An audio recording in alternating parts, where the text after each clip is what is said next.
Ashiq jewellers, Dhaniakhali, Hooghly. সবথেকে হালকা গহনার সেই সুনামধন্য একটি প্রতিষ্ঠান, যেটা সব্বাইয়ের পছন্দের একটি জুয়েলার্স।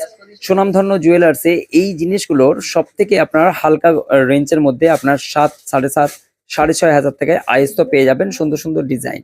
এবং আমাদের কাছে একজন দাদা ভাই এবং দিদি ভাই এসেছেন, ওনারা ফেসবুক দেখে এসেছেন না? কোথা থেকে? কোথা থেকে? রায়না থেকে, বর্ধমানের দিকে পড়ছে, দিকে জামালপুরের দিকে, পূর্ব বর্ধমান, রায়না থেকে ওনারা এসেছেন। ওনারা তো এক ঝটকায় ওনারা রীতিমতো কাজকর্ম যেগুলো দেখেছেন অলরেডি সেরকম সেম টু সেম, যা দেখেছি মোবাইলে তাই একই দাম, একই বৃত্তান্ত, কোনো রকম অসুবিধা নেই। আপনারাও আসুন। এবং ওনারা বহু কালেকশনের মধ্যে সে ভাইরাল পলা বা এই ধরনের জিনিসগুলো যেগুলো 8,000, 8,500 টাকা থেকে স্টার্ট হয়ে যাচ্ছে, সুন্দর সুন্দর একদম কম রেঞ্জের মধ্যে। হ্যাঁ, সবাইকে বলি কম রেঞ্জের মধ্যে বহু আইটেম আছে, বহু জিনিস আছে এবং স্টকের কোনো কমি নেই। ওনাদের সঙ্গে আমরা